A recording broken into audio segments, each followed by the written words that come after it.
Ecclésiaste 5, verset 1. Verset 1. Quand tu entreras dans la maison de Dieu, prends garde à ton pied et approche-toi pour écouter plutôt que pour offrir des sacrifices, le sacrifice des insensés, car ils ne savent pas le mal qu'ils font. C'est terrible. Dieu dit, il dit que quand tu viens dans la maison du Seigneur, donc quand tu t'approches du Seigneur, tu viens pour écouter, pas pour offrir des sacrifices. C'est exactement ce qu'on voit le Seigneur reprocher au peuple d'Israël. Est-ce que je me nourris de la graisse? Est-ce que je me nourris du sang? Est-ce que je mange la nourriture, la viande? Est-ce que je ne peux pas plutôt tuer des milliers de béliers, etc. Nous sommes arrivés à un niveau, et ce qui était en Israël, la pierre d'achoppement, le problème qui était en Israël, est aussi aujourd'hui dans l'église, entre guillemets, église, où une femme peut être prostituée et elle paye la dîme de la prostitution sans problème, sans que ça ne dérange jamais le serviteur de Dieu chez qui elle paye la dîme. Tu comprends un peu ce que je dis? Et un homme peut être un calomniateur, un détourneur de fonds, etc. Et il vient dans la maison du Seigneur avec l'offrande. Et il vient dans la maison du Seigneur et comment on ne se soucie pas de changer les vies des personnes, mais on se soucie de recevoir d'eux. Un peu comme si Dieu se contentait de recevoir les biens. Et ici, Salomon dit que on vient pour écouter plutôt que pour offrir des sacrifices. Parce qu'on ne sait pas le mal qu'on fait. Ça veut en d'autres termes dire que quand tu viens devant le Seigneur, ce n'est pas pour donner, mais pour recevoir. Tu viens afin que le Seigneur te scanne et te dise que voici ce qui ne va pas, pour que tu puisses améliorer. Ce n'est pas d'abord pour donner que tu viens, mais tu viens pour recevoir. Recevoir l'instruction, la connaissance, la sagesse, la force, l'éclairage, tout ça par rapport à ta vie. Et maintenant, tu peux offrir une action de grâce, quelque chose de matériel. Ce ne sont pas ces avoirs-là que le Seigneur veut. L'apôtre Paul nous demande d'offrir nos corps comme un sacrifice vivant. Il ne dit pas offrez votre argent comme un sacrifice vivant. Non, offrez vos corps. C'est ça que le Seigneur veut, que tu viennes te placer dans sa présence, même sans argent, que tu puisses dire Seigneur, je veux que tu te révèles à moi, je veux que tu me parles, je veux te servir, je veux te connaître davantage. Une fois, je parlais de l'évangélisation, je ne sais plus avec qui. Je dis encore aujourd'hui, je prenais cet exemple de l'évangélisation dans le sens où beaucoup de personnes, comme je te disais dernièrement, beaucoup de personnes pensent qu'elles étaient sauvées à un moment. Et à un moment, elles se rendent compte que mais c'est comme si c'est maintenant que je suis sauvé. Parce qu'en fait, quoi, avant, elles n'étaient pas sauvées. Mais à un moment, le Seigneur les a vraiment touchées. Comme il dit dans ce livre de Éphésiens chapitre 1 à partir du verset 13. Vous avez écouté l'évangile de votre salut. Le Seigneur vous a donné le gage, là-bas à partir du verset 11 jusqu'au verset 13. Christ nous a rachetés, nous qui étions prédestinés. Il nous a laissé le gage de notre salut, le gage qui va revenir pour nous, etc. Donc, qu'est-ce qui se passe? Nous, maintenant qui sommes sauvés, on a écouté l'évangile. On a été sauvés par quel moyen? Notre évangile, ce que Dieu avait préparé d'avance, prédestiné que ça sera pour Gaël, ça sera pour Jeanne. Il avait fait des parts. Quand tu écoutes ça, maintenant, quand tu es sauvé, maintenant tu es sauvé. Qu'est-ce qui se passe? Maintenant, quand une personne s'est approchée de Dieu de la mauvaise manière, elle va aussi, dans sa marche avec Christ, faire les mauvaises choses. Parfois, nous nous disons que non, si je ne fais pas ceci, je ne plais pas à Dieu. Et c'est ce qui était un peu le problème en Israël. C'est-à-dire, le peuple d'Israël croyait que non. Voici comment. Ils avaient leur manière dans leur tête de plaire à Dieu. Tu comprends un peu ce que je veux dire? Et ce n'était pas ce que Dieu attendait d'eux. Par exemple, il se disait qu'il faut bâtir des hôtels. Il faut offrir des sacrifices sur l'autel. Il faut. Tu vois un peu, non? Or, Dieu dit que ce n'était pas ça sa volonté. Maintenant, dans le livre de... C'est dans ce livre de Michée. Attends, je vais chercher. Hein. Michée. Michée. Qu'est-ce qu'il y avait Michée ce matin? Dieu veut me dire, c'est Michée.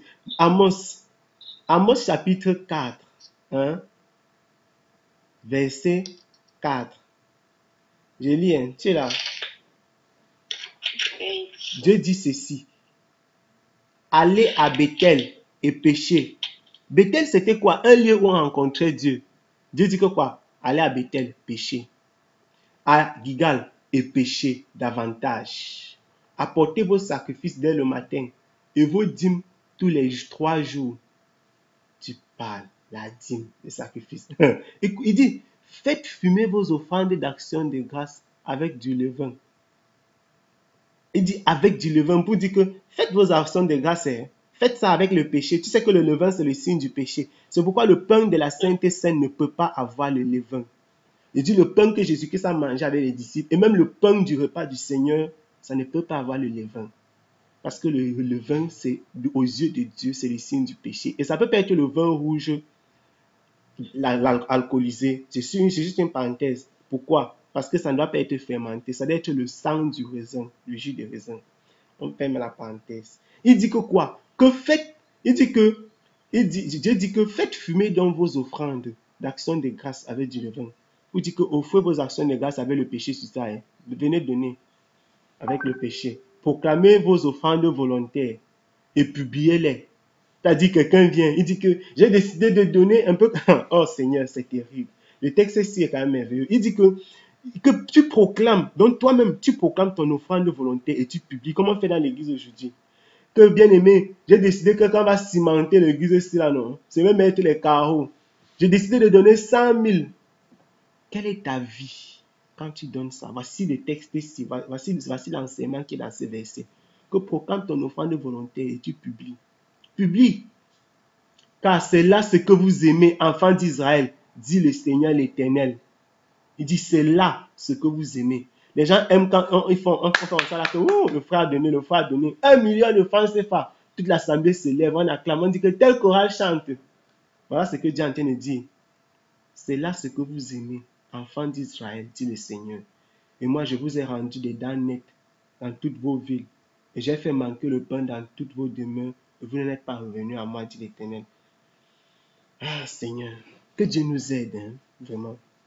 Si seulement le peuple retourne à la base des évangiles, à la vérité du Seigneur, et qu'on prenne la parole de Dieu, on la met sans sentiment humain. On va comprendre que la pensée de Dieu depuis toujours, ça a été que le Seigneur est le cœur des hommes, pas leur possession, le cœur des hommes. Et Dieu n'a jamais voulu que ce soit un endroit particulier où on le rencontre qui soit le problème, mais qu'on le rencontre dans notre cœur. C'est pourquoi il dit que allez à Bethel, péchez. Allez à Gilgal, péchez davantage. Offrez les sacrifices. Faites les offrandes volontaires, vous appelez les gens. Et en fait, c'était quoi? C'était ça le problème en Israël. Et cet esprit-là règne encore aujourd'hui dans les églises et dans les dénominations, dans toutes les dénominations, sans exception. Et dans tous les endroits, même si ce ne sont pas les dénominations, même si c'est non dénominationnel, où les gens se rappellent, les gens croient que non, c'est ici là qu'on doit rencontrer le Seigneur. Même si vous dites que c'est non dénominationnel, et que les gens croient que non, telle personne est le dépositaire de la présence de Dieu, et que telle personne, quand il fait son offrande, il appelle tout le quartier de venir écouter, il y a un problème. Parce que Dieu n'est pas une affaire de lieu, et Dieu n'est pas une affaire d'offrande. C'était une parenthèse. Et une parenthèse importante. C'est merveilleux de constater que c'est Salomon qui en parle. Il dit que plutôt que de t'approcher de Dieu pour écouter, tu t'approches pour donner des sacrifices, pour offrir des sacrifices des insensés. Et il dit que quoi? Car ils ne savent pas le mal qu'ils font. Verset 2, Ecclésiaste chapitre 5, nous allons continuer. Verset 2. Ne te presse pas d'ouvrir la bouche et que ton cœur ne se hâte point de prononcer quelques paroles devant Dieu. Car Dieu est aux cieux et toi sur la terre, c'est pourquoi use de peu de paroles. Ah, notre bouche. Jacques dit que c'est quoi? C'est c'est quoi? C'est un petit, il appelle ça quoi là? Un petit organe, hein, mais ça peut tout gâter, ça peut empoisonner tout. Le même Salomon va dire dans ce livre de Proverbes qu'on doit faire attention à la bouche, avec notre bouche, avec les paroles que nous prononçons. Il dit que la vie et la mort sont au pouvoir de quoi? De la langue. Et quiconque l'aime en mangera le fruit. Tu peux maudire avec ta bouche et tu bénis aussi avec ta bouche. L'apôtre Paul dit, bénissez, ne maudissez pas. Il dit que qu'il sorte plutôt de vos paroles, etc. Et il cite. Mais qu'est-ce qui sort de nos paroles? Qu'est-ce qui sort de nos bouches? Quand les gens se tiennent devant le Seigneur, les gens tissent des alliances devant le Seigneur parce qu'on leur a enseigné, faites ceci, faites cela, et le Seigneur sera avec vous. Quelqu'un vient chez lui, il n'avait pas de problème le matin, mais il rentre avec les problèmes. Quelqu'un t'appelle, lui-même il ne tisse pas l'alliance. Il vient, il prêche la parole. Il dit que bien aimé, le Seigneur dit que ce matin, si celui qui a le courage va tisser une alliance avec moi, tisse une alliance de 1500 euros. Tu viens avec ton orgueil, l'orgueil de l'homme, l'orgueil qui est dans le cœur de l'homme. Tu tisses une alliance de 1500 euros avec Dieu. Toi, maintenant tu crois que tu es en train de faire ça pour Dieu. Je suis juste en train de prendre une image pour expliquer. Or, tu sais que quand tu tisses une alliance comme ça, tu dois la tenir. Tu vois un peu, non? Or, tu l'as fait dans l'orgueil. Ce n'est pas que c'est forcément Dieu. Les gens tissent donc beaucoup de ces choses et ils entrent dans les liens, les choses que le diable ne pouvait pas t'accuser pour ça. Il doit maintenant avoir l'endroit où il va t'accuser. Comment je peux être là? Je suis un simple ouvrier qui touche peut-être 50 000 ou 100 000. Je viens tisser une alliance d'1 million. Ma femme et mes enfants vont manger quoi? Mais si c'est une alliance de 500 000, ma femme et mes enfants vont manger quoi? Est-ce que c'est plus important pour Dieu qu'on mette les carreaux à l'église ou alors que ma femme et mes enfants mangent? Et c'est ça le problème. Qu'est-ce qui est plus important pour Dieu? Qu'on achète la voiture du pasteur ou bien que ma femme et mes enfants mangent? Voilà. Donc du coup, notre bouche nous pousse à faire des choses. Quelqu'un reste comme ça, sans penser, il fait des promesses à Dieu. Sans penser, il fait des promesses aux frères. Sans penser, il fait des promesses même aux amis. Sans penser quoi, la bouche. La bouche, c'est acte pour prononcer les paroles devant Dieu. Tu te tiens devant le Seigneur. Tu prononces une parole qui ne vient pas, qui n'est pas suscitée par le Saint-Esprit. Dans le livre de 1 Samuel, là-bas, on voit Anne qui prononce des paroles venant du Seigneur. Elle n'a jamais oublié. Elle sait que j'avais dit telle chose et elle va accomplir. Voilà un exemple d'une chose qui vient du Seigneur. Mais il y a aussi des personnes qui se placent devant le Seigneur comme ça. Ils te font des fausses promesses. Et cette promesse te suit. Et parfois, la personne est dans l'amertume toute sa vie parce qu'elle dit, j'avais promis telle chose. Est-ce que Dieu demande aux hommes de lui faire des promesses? Non. C'est nous qui décidons de faire des promesses à Dieu. C'est pourquoi il ne faut pas courir faire. Mieux tu ne fais pas une promesse que de la faire et de ne pas la tenir. C'est ce que Salomon dit. Car comme le songe naît de la multitude des occupations, ainsi la voix des fous se fait connaître par la multitude des paroles. Il dit la voix des fous. La voix des fous. C'est terrible quand même, cette traduction. Le songe naît de la multitude des occupations. Le rêve, ici en réalité, le rêve.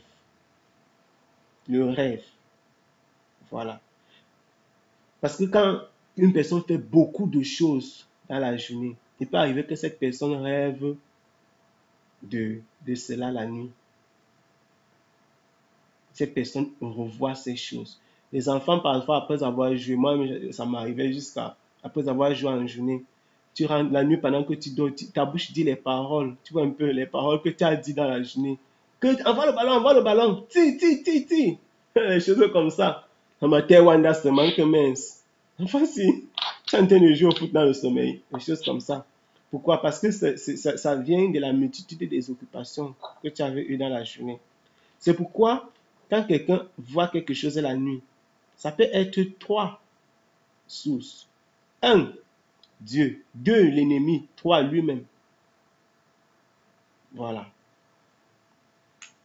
Maintenant, on continue. Il dit que quoi? La voix des fous se fait connaître par la multitude des paroles. Il y a des gens qui sont toujours, ils ont toujours quelque chose à dire. Ils ne réfléchissent pas vite. Ils ne réfléchissent pas avant de parler. Ils parlent vite. Quelqu'un vient te dire que bon, quand tu vois ma soeur, quelqu'un te pose même un problème qui est sérieux, qui est important, qui nécessite. Et au moins, après 30 secondes, tu as dit ce que tu penses. Mon frère, tu as pensé quand? Tu as réfléchi quand? Easy. Et c'est ce qui se passe dans l'église, c'est ce qui se passe dans le corps de Christ. C'est ce qui se passe. Du coup, c'est beaucoup, on ne pense pas, nous ne pensons pas suffisamment. Et l'apôtre, Salomon nous dit que il faut penser parce qu'on reconnaît les fous par la voix de la multitude de leurs paroles. Il y a parfois un petit problème comme ça. Tu vois, par exemple, tu vois dans une réunion familiale, on pose un problème. Pendant que les sages écoutent, massa. C'est quand il y a les problèmes dans les familles que tu peux connaître que non, voici vraiment les gens qui parlent. Tu suis souvent comme ça, il parle comme ça, il y a seulement une image, les choses que j'entendais souvent. Je dis seulement que massa. Que pourquoi telle mère parle comme ça? Yay! Pourquoi telle. Tu vois là seulement qui se branchait, mon frère. C'est terrible. Alors que la personne qui va me donner la solution au problème, elle n'a pas encore parlé. Elle est seulement là, calme. Les gens bavardent. Quand il ouvre sa bouche, pam, on dit que c'est ça qu'on va faire. La sagesse. Verset 4. Quand tu auras fait un vœu à Dieu, ne diffère point de l'accomplir. Ne diffère point. Donc veille pour l'accomplir. Car il ne prend point plaisir aux insensés. Accomplis donc le vœu que tu as fait. Pourquoi il ne faut pas faire un vœu? Dieu ne dit pas que faites les vœux. Mais si tu fais un vœu, accomplis-le. Voilà. Les gens forment les vœux sur le sang. C'est terrible. Je me rappelle quand nous étions plus petits, au lycée, je crois que ça devait être au lycée bilingue ou au lycée classique. Deux filles de la première. Hein? Non. J'étais plutôt déjà à l'université et j'ai suivi l'histoire qui s'est passée au lycée. Voilà. Tu me suis?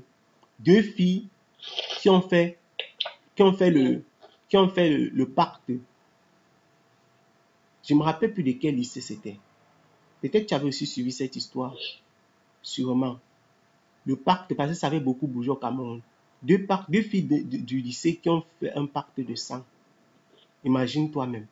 Qu'est-ce qui peut susciter les choses pareilles? Que quelqu'un ouvre sa bouche et fait le pacte. Et tu sais, elles ont fait le pacte, donc je blesse ma main, non, mon doigt, non. Tu vois un peu, gars. Massa. Tu blesses aussi ta part. On mélange les deux sangs. Hey! Jesus, Seigneur Jésus, aide-nous. C'est pas possible. Mon Dieu.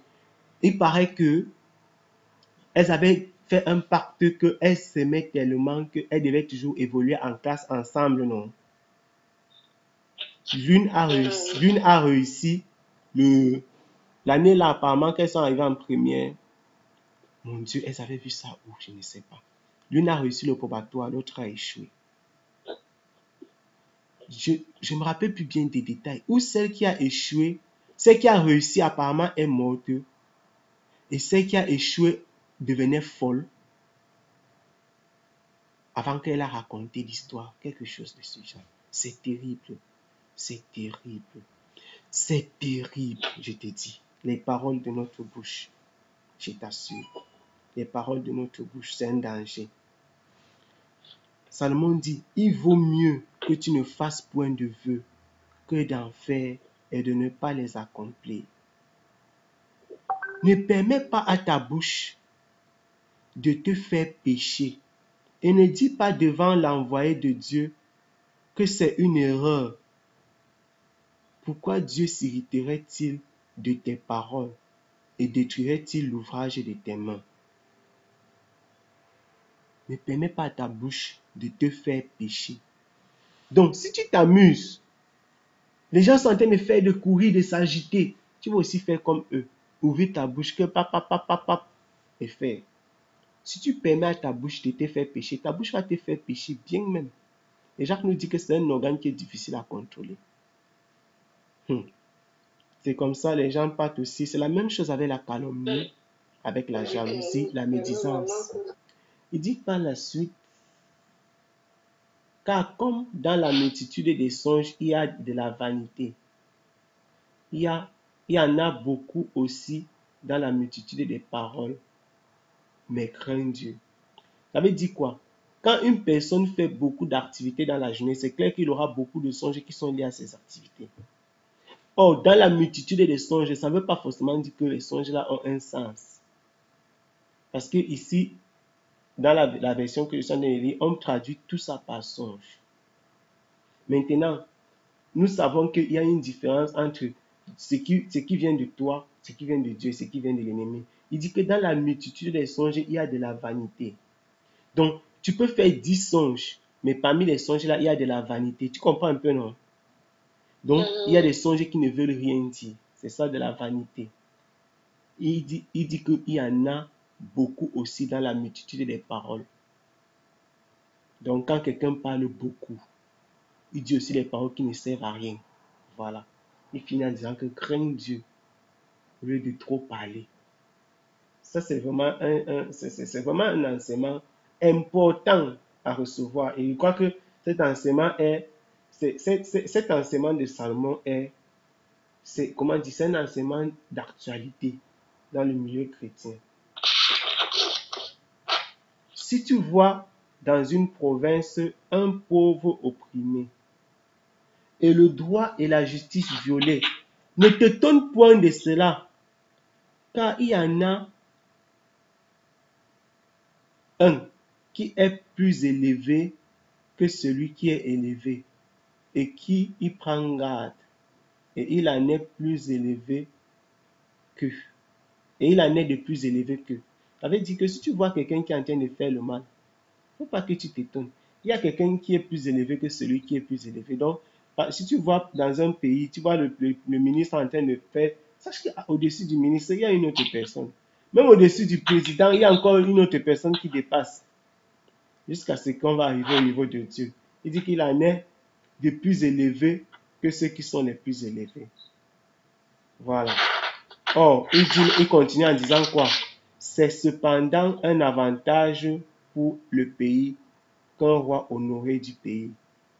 Et pour qu'un roi soit honoré du pays, qu'est-ce qu'il faut faire? Il faut que le roi agisse avec justice, qu'il fasse droit aux opprimés. Voilà. Il dit c'est un avantage pour le pays là.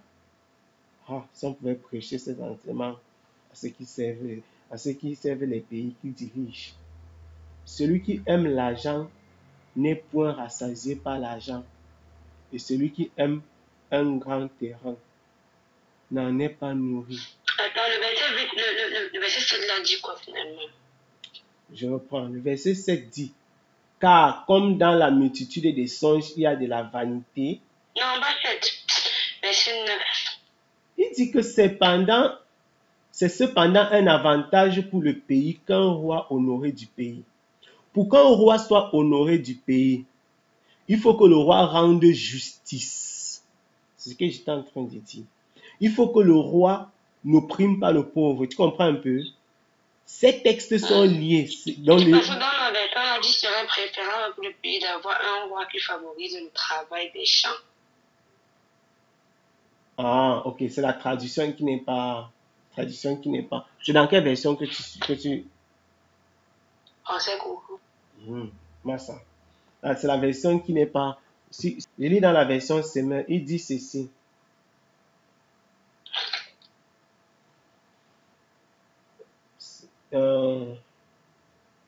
Malgré tout, c'est encore un avantage pour un peuple d'avoir un roi qui règne sur un champ bien cultivé et auquel le pays reste soumis.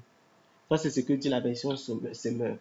Avait dit que ça dépend des sources à travers lesquelles ils ont le texte d'origine à travers duquel ça a été traduit. Mais ce que le verset veut dire, c'est que c'est un avantage quand le peuple a un roi auquel le pays est soumis, a un roi qui veille sur le pays, et ce roi-là, le peuple lui est soumis. J'étais en train de dire ceci.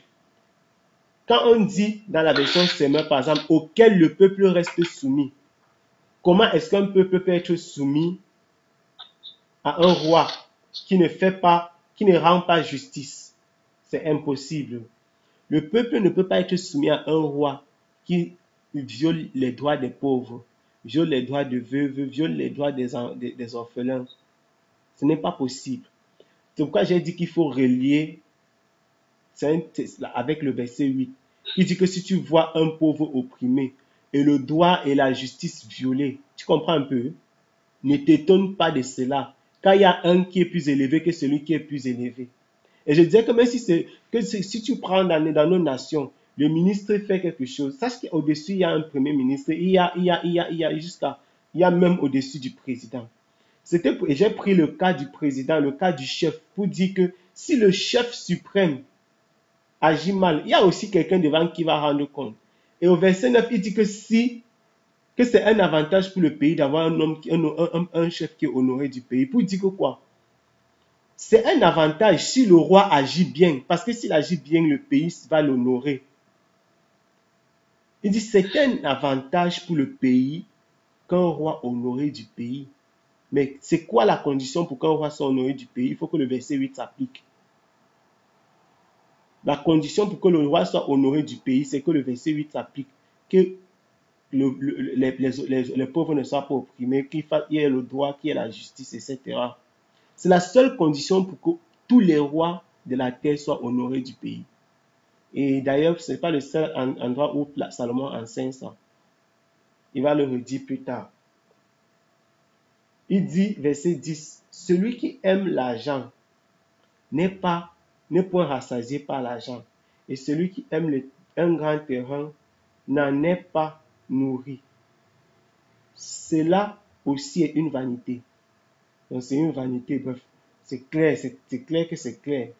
Si l'apôtre Paul enseigne sur l'amour de l'argent, qu'on ne doit pas avoir l'amour de l'argent. Il y a une différence entre chercher à avoir le nécessaire pour vivre, pour t'occuper de ta famille, pour subvenir aux besoins des pauvres et être amoureux de l'argent. Les gens qui jouent les jeux de hasard sont amoureux de l'argent. Ils ont adoré maman un jour ou l'autre dans leur vie. Lorsque tu es le genre que tu peux marcher en route comme ça, on te dit que viens avec ton argent, on multiplie, après on te frappe. C'est que tu es amoureux de l'argent. Tu as servi maman un jour ou l'autre dans ta vie. C'est ça que la Bible dit. Et c'est pourquoi l'apôtre Paul dit que les gens, certains en étant possédés, se sont jetés dans bien des tourments. En étant possédés. Possédés de quoi? De cet esprit de maman qui te conduit à avoir l'amour de l'argent. Voilà. Les gens aiment la terre. Dieu, ceux qui aiment un grand terrain n'en est pas nourri. Ce n'est pas parce que tu aimes la terre que c'est toi qui vas faire que ça va donner les bonnes récoltes. Wow. C'est aussi quoi? Une vanité. L'argent, la terre. Où il y a beaucoup de biens, il y a beaucoup de gens qui le mangent. Et quel avantage en a celui qui le possède, sinon qu'il le voit de ses yeux? Donc, c'est terrible. Quel est l'avantage quand j'ai peut-être un téléphone Samsung Galaxy Note 7? Je ne sais pas si ça existait. Si j'ai par exemple un téléphone iPhone, je ne sais pas quoi, quel numéro? Huawei. Je ne sais pas. Je vais citer même Huawei, quel numéro Huawei. Je ne connais pas les derniers numéros. Je suis en train de dire quoi? Quel est donc l'avantage d'avoir ça? Tout ça. L'avantage Salomon dit que l'avantage c'est seulement que tu regardes avec tes yeux. C'est pas possible. Il dit que là où il y a beaucoup de biens, il y a beaucoup de gens qui le mangent. Il dit que quel est l'avantage à celui qui possède? Qui possède quoi? Beaucoup de biens. Sinon qu'il le voit de ses yeux. Tu regardes, il dit que oh, mon compte est bancaire, j'ai l'argent. Et tu souris. Et puis quoi? C'est ça que ça veut dire. Tu regardes et tu es heureux, tu es content. Et ça fait quoi? Le sommeil du travailleur est doux. Soit qu'il mange peu ou beaucoup. Mais le rassasiement du riche ne le laisse pas dormir. Waouh! Il dit, le sommeil du travailleur est doux. Soit qu'il mange peu ou beaucoup, il dort tranquille, il travaille, il a voilà, il a ce qui est suffisant pour lui.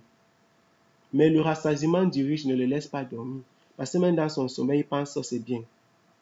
Il faut relier encore ça avec le texte qui précède. Il doit réfléchir, il doit penser, il doit regarder sa terre. Parce que quand tu as beaucoup de biens, qu'est-ce que tu fais? Tu veilles sur tes biens, non? Voilà. Or, quand tu veilles sur quelque chose, ça te coupe le sommeil. Tu veux veiller avec tes propres yeux. C'est comme ça quand quelqu'un a une belle voiture qui a coûté trop cher, il doit mettre l'assurance, il doit mettre le machin, l'alarme, il doit construire sa maison avec la barrière, peut-être mettre même la barrière électrique, mettre l'alarme sur la barrière, il doit faire la maison, faire ceci là. Si dans la maison il y a des choses qui sont, il doit faire le coffre-fort ou construire le bunker. Tout ça pourquoi? Après la nuit, tu ne dors pas bien. Parce que quoi? Tu ne dors pas bien à cause de tes richesses. Comme tu es trop riche là, tu n'as plus le sommeil. Tu marches, quand on te regarde, tu crois qu'on veut te tuer à cause de ton argent. C'est pourquoi à un certain niveau, c'est pas bon. En tout cas, c'est pas bon. Si tu es quelqu'un qui est fragile et qui peut facilement te laisser entraîner par ces choses, c'est dangereux. C'est dangereux. Vraiment. Tu peux facilement tomber comme ça là. Pam! Il dit que le sommeil du travailleur est doux, mon frère. Il est tranquille, il s'il stresse. Mais le riche dort. Le riche mange, il se rassasie, mais il ne dort pas. C'est terrible. Il continue. Il y a un mal fâcheux que j'ai vu sous le soleil. Des richesses conservées pour son malheur par celui qui les possède. Oui. En fait, je vois qu'ici, il parle de... Tu vois les riches avares, non? Parce que ça peut prêter à confusion, disant que les chrétiens ne doivent pas être riches parce que... Non, c'est pas ça. Il y a beaucoup de personnes qui prêchent ça. Moi, j'ai écouté des gens qui prêchent ça. Non, c'est pas de ça qu'il est question. Les chrétiens ne doivent pas être riches parce que la richesse... La Bible ne dit pas ça. Quoi. Non. Oui. On démontre qu'ici, il parle des riches avares, des riches qui sont là. Tu vois, des riches qui sont là seulement pour te vanter de leur richesse. Donc, ils s'accumulent et les deux passent que j'ai tel nombre de ceci. Un peu comme le que tu disais qui s'est cité parce que sa richesse a diminué de 5 milliards, c'est combien de milliards. C'est terrible. Donc, je pense que de ce genre de riches, en fait, qu'on parle, ce genre de riches là. En fait, oui, effectivement. Mais tu peux être riche. Bien sûr, et être enfant de Dieu. Oui. Et il y a un problème. Le riche qui est enfant de Dieu ne peut pas passer les nuits blanches à cause de ses richesses. C'est pourquoi je n'ai pas parlé d'enfants de Dieu et de païens, mais des riches et du sommeil. Pourquoi? La manière dont le riche qui est enfant de Dieu se comporte, tu comprends un peu ce que je veux dire? La manière dont le riche qui est enfant de Dieu se comporte est différente de la manière dont le riche païen se comporte. Un riche païen va utiliser les choses du monde pour protéger sa richesse. Il va partir même chez les marabouts. Il va construire des forteresses. Il va être inaccessible, avoir les gardes de corps. Or, un riche enfant de Dieu n'aura pas besoin de tout ça. C'est ça que je voulais leur dire. Dans quel sens? Dans le sens où le riche païen, dans la nuit, ne dort pas. C'est pourquoi j'ai mis le point beaucoup plus sur le sommeil. C'est pas pour dire que les enfants de Dieu ne peuvent pas être riches. Non. Le problème, c'est que quand tu es riche à ce niveau-là, tu commences, et si tu n'es pas, c'est pourquoi j'ai dit que si tu n'es pas véritablement, si tu n'es pas dans le Seigneur, tu vas commencer à avoir les nuits blanches. Pourquoi? Parce que si seulement tu entends le chien aboyer dehors, tu dis que, hey, ma voiture de 180 millions, tu commences à penser à ça, tu ne dors plus. Le sommeil ne peut plus te prendre. Si tu entends que telle chose, en fait, c'est quoi? Ce sont tes biens matériels qui t'empêchent de dormir. Pourtant, tu as mangé et tu es rassasié. Tu comprends un peu? Ça, c'est ce que quelqu'un qui n'est pas dans le Seigneur va faire. Mais quand tu es dans le Seigneur, si tu sais que ta richesse vient de Dieu, pourquoi tu vas passer les nuits blanches? C'est clair que le riche, il y a même les riches qui sont païens, qui donnent l'argent, c'est-à-dire qui sont généreux. En fait, ce n'est pas au niveau de la générosité, mais c'est au niveau de comment est-ce qu'ils sont attachés à leur argent. Il y a des gens qui sont païens, qui sont généreux, c'est-à-dire, ils restent comme ça, ils disent que je donne 2 millions à la Croix-Rouge, je donne 2 millions à Médecins Sans Frontières, je donne 2 millions à la Croix-Verte, je donne 2 millions je ne sais pas quelles sont les organisations, au Commonwealth pour donner les bourses aux gens. Je donne 500 millions à qui? À tel et tel et tel. Ces riches-là, beaucoup d'entre eux sont généreux. Mais leur manière d'être attachés à leur argent fait qu'ils ne dorment pas la nuit. En fait, il s'agit de l'attachement, beaucoup plus dans ce verset. L'attachement à l'argent. Tu ne dois pas être le genre que quand tu dors, tu ne peux plus dormir. Parce que tu penses à ton argent. Or, Salomon a dit plus haut que quoi? Que tout ça, c'est pour les yeux. Parce que c'est vanité. Voilà. Et il continue à dire qu'il y a un mal fâcheux qu'il a constaté sur le soleil. Ce sont les richesses qui sont conservées pour le malheur de celui qui les possède. C'est encore relié au verset précédent. Il dit que tu conserves les richesses alors que c'est pour ton malheur. Tu vois un peu? Tu as dit, tu as quelque chose là. C'est amassé, c'est beaucoup, mais ça t'enlève le sommeil.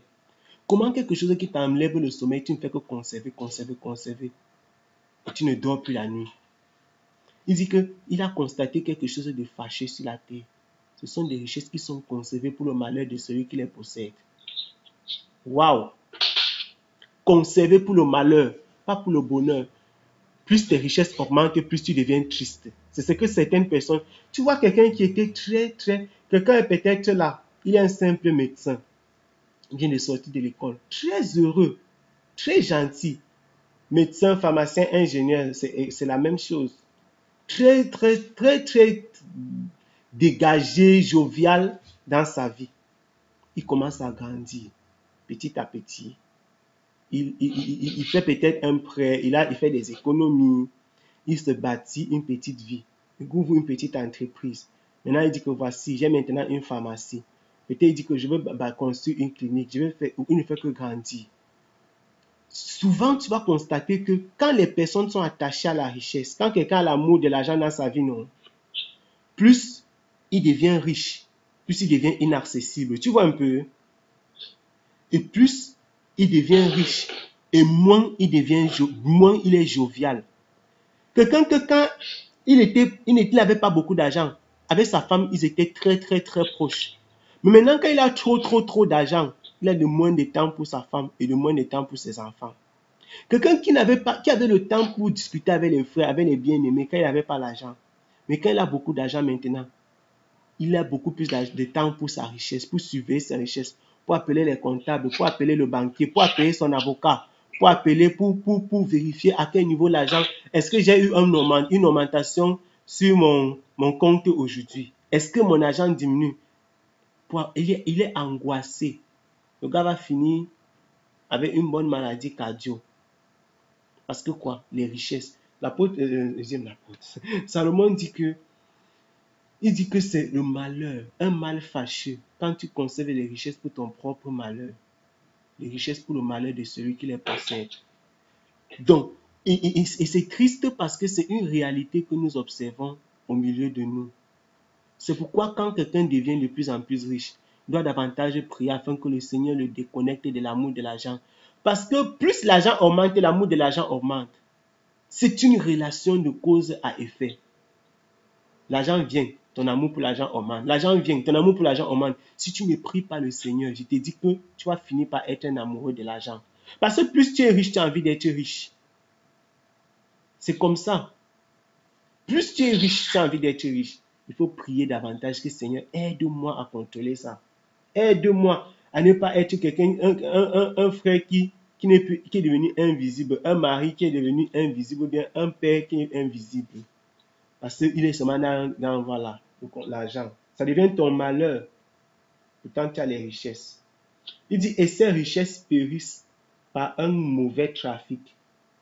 Et s'il a engendré un fils, il n'aura rien entre les mains. Il dit que ces richesses-là vont périr. Tu vas faire quoi? Une mauvaise affaire, un mauvais trafic. Et si tu as engendré un fils, il ne va rien hériter, il n'aura rien entre les mains. Et comme il est sorti nu du sein de sa mère, il s'en retournera nu, s'en allant comme il est venu, et il n'emportera rien qu'il puisse prendre dans sa main. Et c'est ce que nous sommes, comme le Seigneur lui-même dit dans le livre de Genèse. Car nous sommes quoi? Nous sommes poussière. Nous retournerons à la poussière de la terre. Nous avons été pris de la poussière, nous allons retourner à la poussière. Nous sommes sortis nus et nous allons retourner nus. Même si on te met les habits sur toi, et c'est le cadavre honte. Le cadavre n'a pas honte. Et j'ai encore vu un cadavre qui dit que si vous ne me portez pas la veste ici là, non, vous n'allez pas m'enterrer. On va voir ici là, on va voir si vous ne m'habillez pas ici là, si vous entrer à la terre là. Quel cadavre a dit ça? Mettez-lui l'habit, ne lui mettez pas l'habit, il est couché inerte, mort. Bien, c'était bon, le compte est joué. Il n'y a rien à faire. Quand on dit qu'on va se baptiser, ou se mettre la robe blanche, ou se mettre quoi, non, lui ne gère plus ça, mon frère. Voilà, il est déjà retourné. La preuve, c'est que on peut. Je me rappelle que je crois que c'était en quelle année là, je me rappelle plus, c'était en 2009. Je me rappelle plus l'année où Michael Jackson était décédé là. Je me rappelle plus. Il y a eu ce vacarme mondial. Quel deuil, mon Dieu. On l'avait enterré dans un cercueil, si j'ai bonne mémoire, 25 millions de dollars. Quelque chose de ce genre. Je pose la question. C'est quoi ça? C'est quoi cette folie?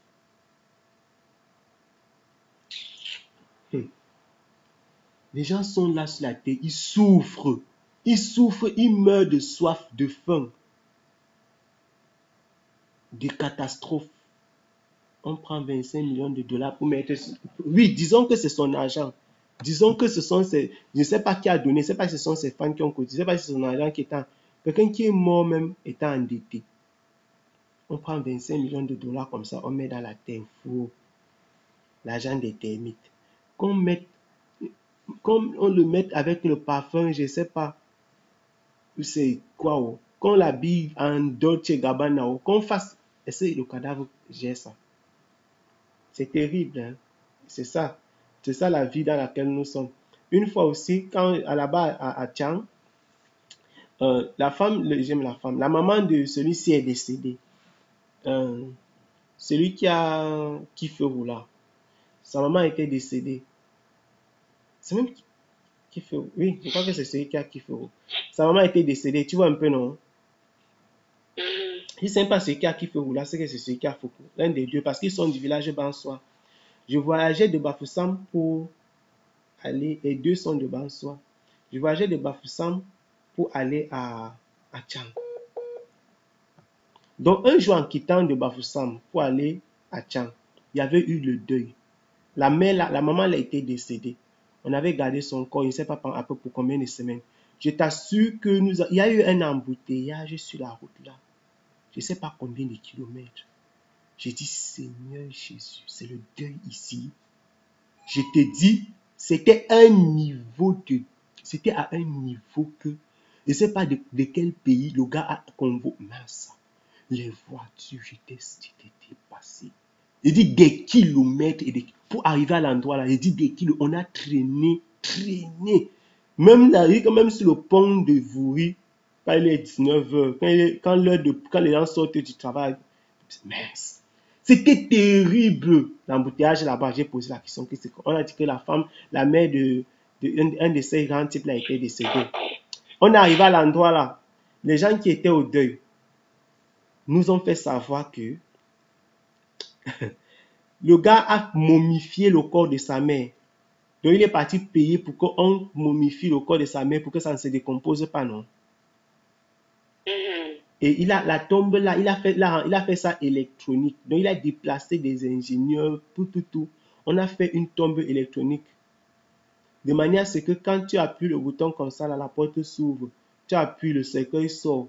Le corps de la mère est toujours là. Ça doit être toujours visible pour des années et des années. Je pose la question. J'ai pris ça, c'est juste une parenthèse. Pour dire, ça profite à qui? Si tu veux, tu momifies. Le temps est le chef. Si Dieu avait dit que l'homme retournera à la poussière, le moment de la momie, le moment du produit là va terminer. Le jour va venir. Tout, même le médicament qui a la plus longue durée d'action a une demi-vie. Il dit même les médicaments avec la plus longue durée d'action ont une demi-vie. Même je sais pas, même si tu dates n'importe quoi au carbone 14, même si sa durée de vie, c'est 500 millions d'années. Après 500 millions d'années là, voilà. Même si ça a 500 millions d'années de demi-vie, après 500 millions d'années, ça va être décomposé à moitié. Et après 1 milliard d'années, ça sera entièrement décomposé. La preuve, c'est que les corps des pharaons qu'on a momifiés en Égypte avec toute la sagesse d'Égypte antique, aujourd'hui ne peuvent plus être les corps, ne peuvent plus être pareils que ceux qui avaient momifié avaient vu. Voilà. Ça m'a quand même fait rire. Hein. C'est juste pour t'en parler comme ça. Imagine à quel niveau les hommes sont capables d'arriver, non, à cause de leur richesse. Momifier le corps. C'est comme ça des millions de francs CFA, des dizaines de millions qui sont, peut-être ils ont déplacé le corps pour aller dans un grand labo pour qu'on momifie. Je ne sais pas trop comment ça s'est passé. Et ce qui est sûr qu'il va aller faire ça dans un endroit vraiment, déplacer des gens construits. Je dis que mince. Ça fait la mauvais Wanda, mon frère. Je t'assure. C'est terrible. Et voilà. Ah, ça, c'est la pensée du pauvre. C'est terrible, vraiment. C'est clair qu'on dit que le pauvre dit que la boucherie, ça. Oui, et tu dis, c'est la pauvre. Vraiment, je suis moi pauvre dans ma pensée, mieux. Oui, c'est Oui, la pensée du pauvre. oui, je continue à être. Oui, je reste moi pauvre. Vraiment, ça, c'est la pensée du pauvre. Oui, Il trouve oui. que non, la boucherie, ça, on ne peut pas payer la viande pour mettre Oui, oui, j'accepte que le Seigneur. la boucherie. Oui, que le Seigneur, oui, je peux faire. Il dit, c'est terrible quand même. Il dit ceci, et comme il est sorti nu du sein de sa mère, il s'en retournera nu. S'en allant comme il est venu, il n'emportera rien. Et effectivement, il n'emporte rien. Verset 16, on continue. Puisqu'il rien qu'il puisse prendre dans sa main. C'est ça. Même si tu mets quelque chose dans la main d'un cadavre, est-ce qu'il peut retenir? Non. Même si c'est une pièce de 5 francs, est-ce qu'il peut retenir? Non. Il ne peut pas tenir quelque chose. C'est quand même remarquable. Hein? C'est incroyable. C'est encore ici un mal fâché. Comme il est venu, il s'en va de même. Et quel avantage a-t-il d'avoir travaillé pour du vent, d'avoir passé des nuits blanches?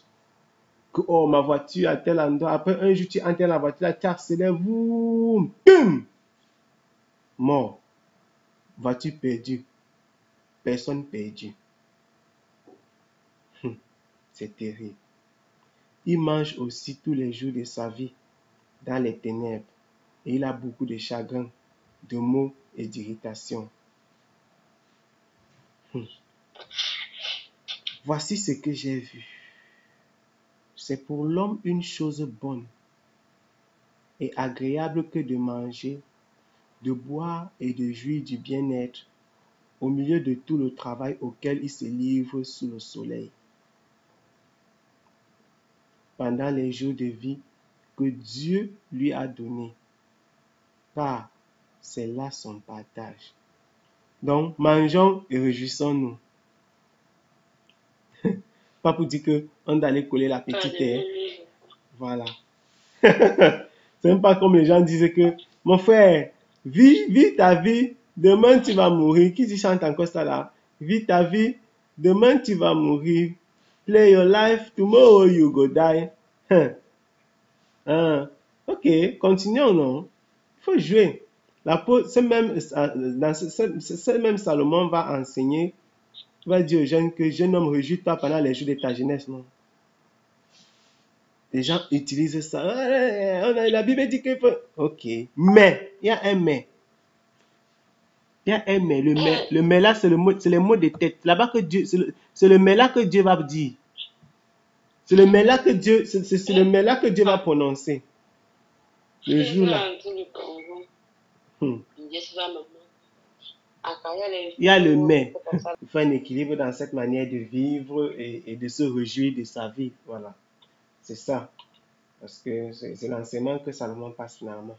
Il dit en effet, ce que Dieu donne à tout l'homme de richesse et de biens, ce dont il le fait maître pour en manger et pour en prendre sa part, et pour s'en réjouir au milieu de son travail, cela est un don de Dieu. Car il ne se souviendra pas beaucoup des jours de sa vie, parce que Dieu lui répond par la joie de son cœur. Voilà.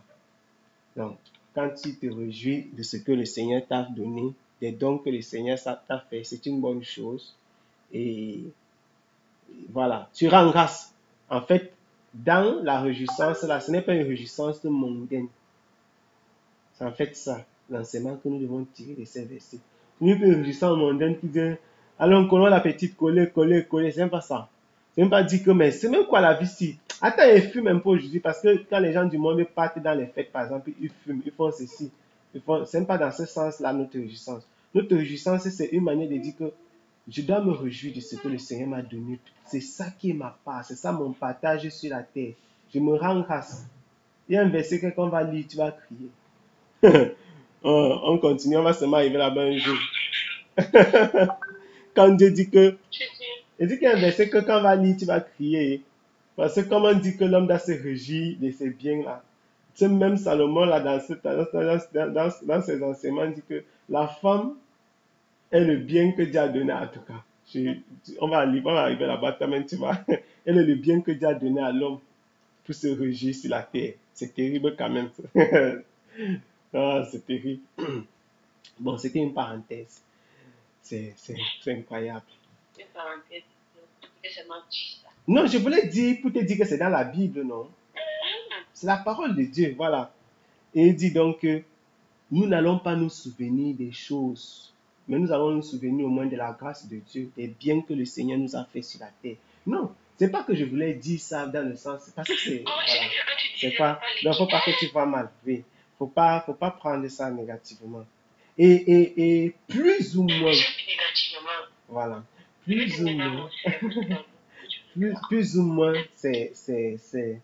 plus ou moins, c'est ça, plus ou moins, c'est, en fait, c'est ça, pas que plus ou moins. C'est ça, c'est comme ça qu'on doit percevoir la chose. Dans le sens de l'action de grâce, pas de notre sens. Se réjouir pour bénir le Seigneur, pour dire merci à Dieu. Pas se réjouir pour dire que la vie n'est rien. Si tu bois, tu meurs. Tu ne bois pas, tu meurs. Tu fumes, tu meurs. Tu ne fumes pas, tu meurs. Tu cherches les femmes, tu meurs. Tu ne cherches pas les femmes, tu meurs. Tu es fidèle, tu meurs. Tu es infidèle, tu meurs. Non, ce n'est pas dans ce sens qu'on doit se réjouir. Et c'est comme ça que le monde se réjouit. Par exemple, dit que vous les chrétiens, là, vous ne faites pas telle chose. Quelle est la différence entre vous et nous? Si un chrétien se réjouit de cette même manière que les païens, alors carrément il ne comprend pas le sens de la réjouissance dont parle Salomon. Et Salomon parle de la réjouissance des choses que Dieu t'a données, pas des choses que Dieu ne t'a pas données. Ça veut aussi dire que si tu pars te réjouir seulement de ce que tu as volé, ce n'est pas une bonne chose. Si tu te réjouis avec la femme de quelqu'un, ce n'est pas une bonne chose. Mais si tu te réjouis de ta femme, voilà pourquoi j'ai parlé de la femme. De la femme que Dieu t'a donnée dans ton cœur, dans ta vie, c'est une bonne chose. Si tu te réjouis des biens que par le travail le Seigneur t'a béni, c'est une bonne chose. Et que tu le fais avec action de grâce, c'est encore mieux. Amen, amen, amen. Ok. Terminé.